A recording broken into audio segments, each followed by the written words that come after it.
Welcome to Be Truly Heard with me, coach and voice expert Anne Leatherland.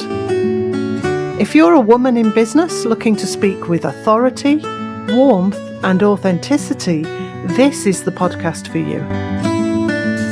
We'll explore valuable personal growth strategies alongside vocal skills, so you can overcome confidence barriers and communicate what's inside.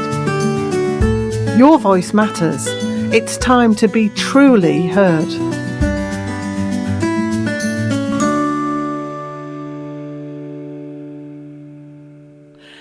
Hello and welcome to this new series of Be Truly Heard. It's great to be back.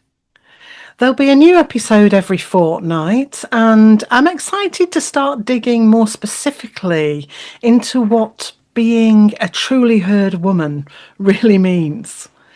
Looking back at the past 61 episodes to the beginning of the podcast, I spoke about owning the space because at the time I felt that was fundamental to being able to speak confidently and get your message across. Owning the space is actually essential. Successful communication begins before you even open your mouth.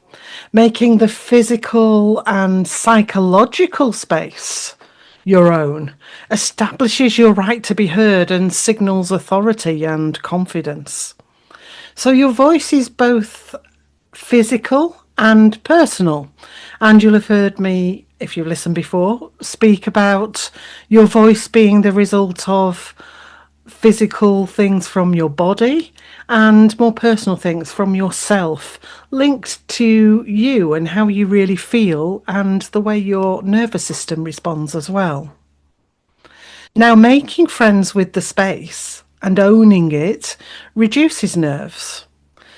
It can help you to deal with that quite natural adrenaline and make it work for you rather than working against you. And physical presence also builds confidence. Now, I covered all of these three things in that first episode, so if you haven't heard it, do go back and have a look. It's really worth your while, and it sets the stage for everything that I'm doing in this series, as well as I have done over the past 60 episodes. You know, very often my clients, when they first come to me, will say they feel that they can't take up space. And so I thought that might be the next thing to look at. It's one thing to own the space, but we need to feel that we can take it up as well. In the sense that we feel we belong. We don't feel that there's any problem about our being there, and that we can speak and give our point of view quite happily, and that people will listen to it and hear it fully. Let me tell you about a couple of my clients. There's Elsa, who's been in the Be Truly Heard group program for just about a month since it started. And she went to a graduation event recently and was asked to speak as she arrived. She didn't know that she was going to have to speak. Now, in the past, I know that that would have thrown her and made her feel intensely nervous, but she applied the work that we've been doing. Some of that was about breath and making the breath work with the vocal folds. And the rest was about balance and feeling grounded and understanding how we fit into that idea. She took it all in her stride and her talk went well. And then there was Claire, who had an important Zoom meeting last week. She was very anxious about her voice because she's had some voice issues in the past, and we've been working on those. But for that particular occasion, we worked on stabilising her seated position to find what I call a dynamic alignment, rather than a posture, because I think posture gives a rather fixed feeling, doesn't it, really? And that made a huge difference. It released the grip that she was putting on her voice, and the meeting went well and she got good feedback. So taking up space, it's not power poses, because I think they're a bit like something that you bolt on to yourself. They may make you feel a little bit more confident in the first instance, but unless those poses are natural to you and they come from who you are, yourself, what's on the inside, if you like, then they're always going to feel a bit strange. It is true, however, that the way we sit or stand gives other people messages about who we are, about our confidence, and some of these are subliminal. So, no, it's not all about power poses. It's about feeling free and able to move and able to say what you want to say in the best way for you, in a confident way that's clear and meaningful, because you feel connected to your body, you feel connected to yourself, and you feel connected to your voice. So let's explore and see how we can understand this a bit more. First of all, have you ever noticed somebody slumping or standing in an unbalanced way and physically maybe even making themselves smaller?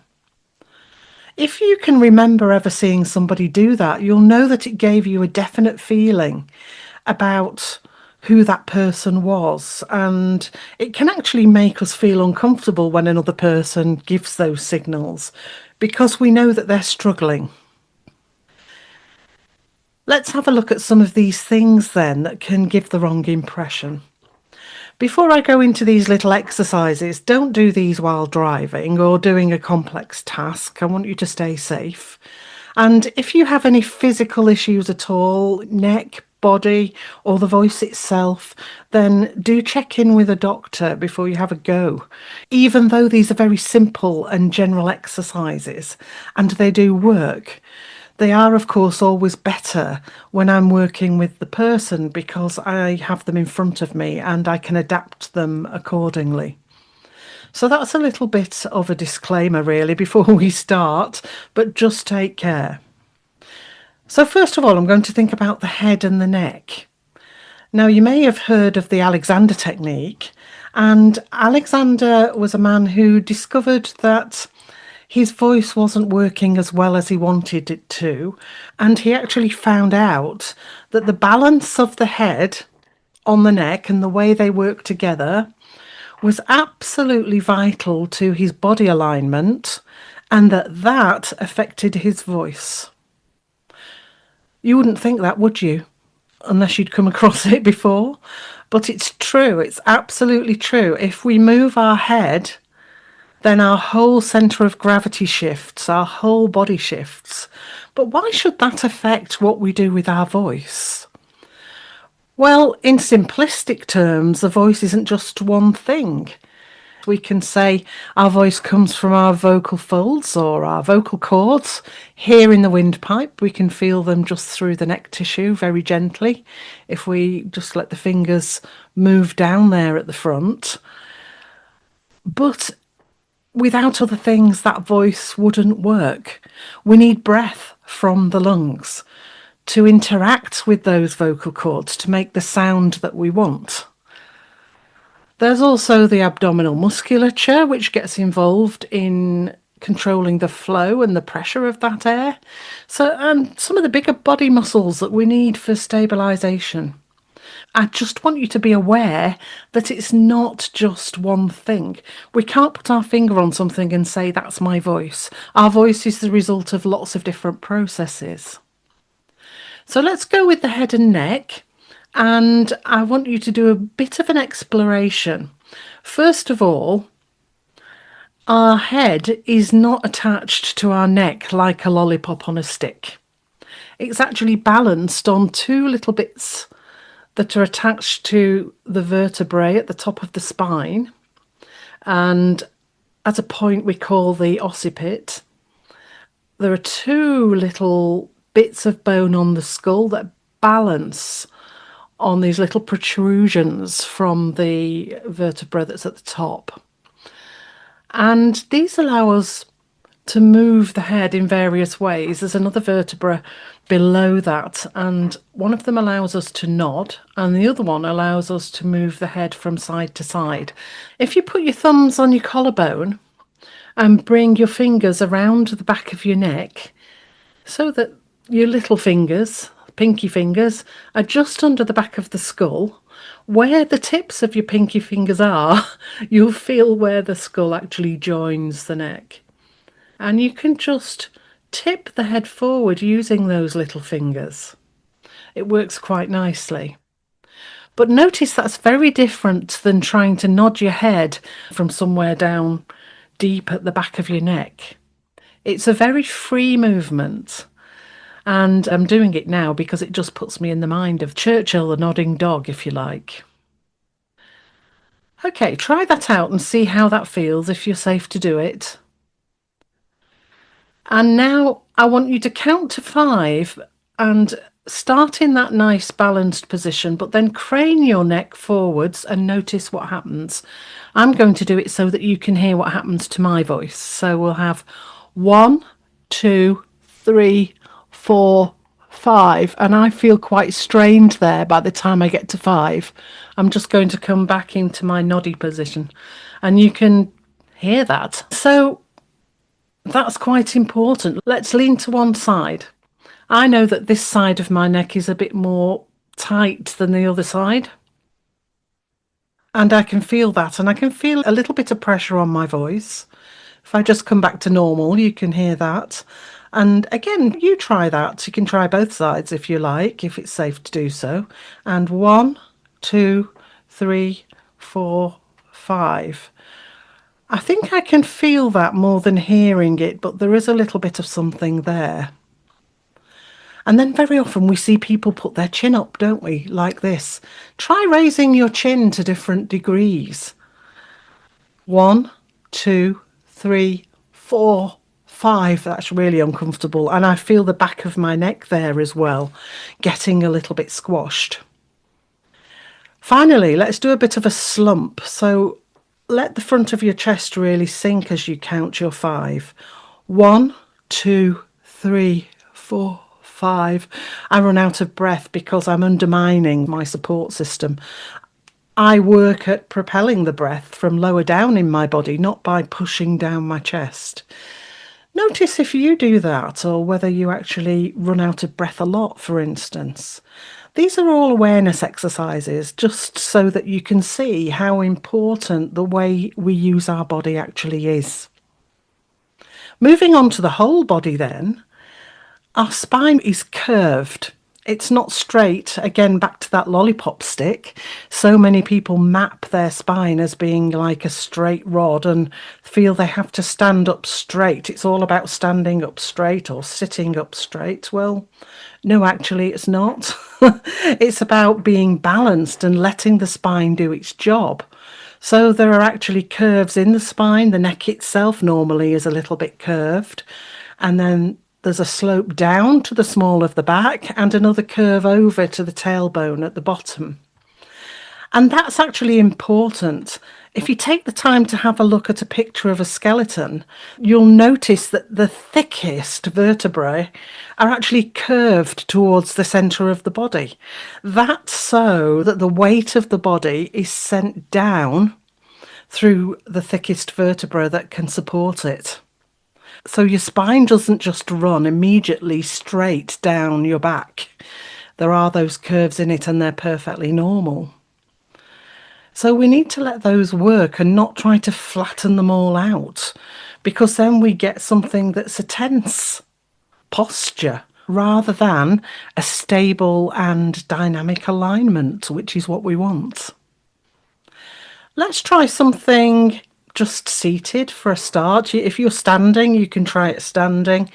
I want you to put your feet apart, just about a hip width.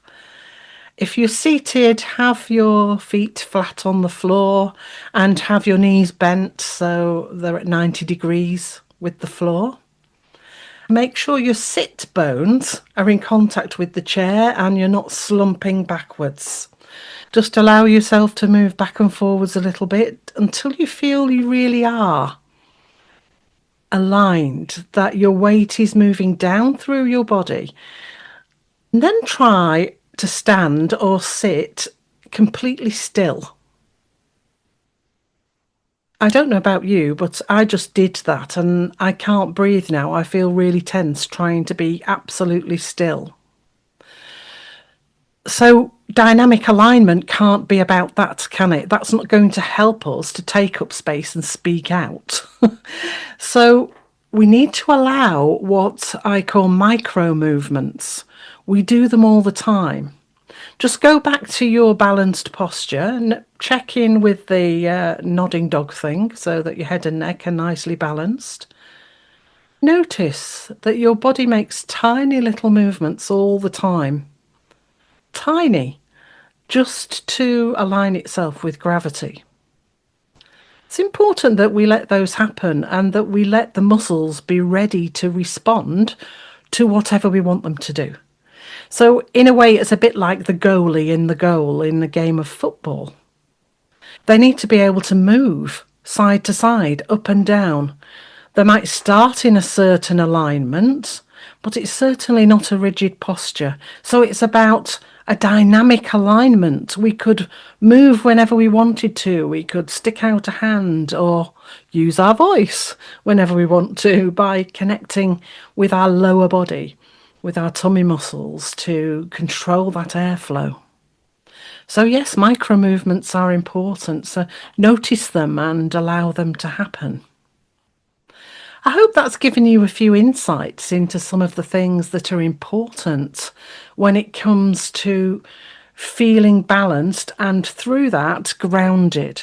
If you're going to take up space in a room and feel like you fit in, then you're going to want to feel grounded.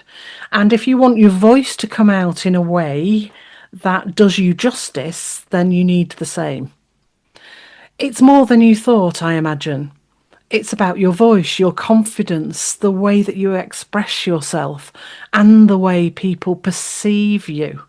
These are all linked to that dynamic alignment and being able to feel what we want to say and say it in the way that we want to. Now, there are times in our lives when we can feel unsure about our next steps in our life or about our career. And it's difficult to feel grounded then, isn't it? People usually think of this happening for women once they come into perimenopause or menopause with all those hormonal changes, and they call it midlife. But actually, it can happen at any time. Those things can undermine us and make us feel again that we can't take up that space. So my guest in the next episode is midlife mentor Kath Cheng, who'll be explaining why this term midlife is often misunderstood and what we can do about it. Join us then anyway to learn more, and thanks for listening today. I'll see you next time. Thanks for listening to Be Truly Heard. If something landed with you today, share it with a friend or leave a review. It really helps more women to find their voice. Want to go deeper? Join my email list for exclusive tips, resources and invitations to events. You'll find the link in the show notes. Until next time, remember, your voice is powerful. Let's make sure it's truly heard.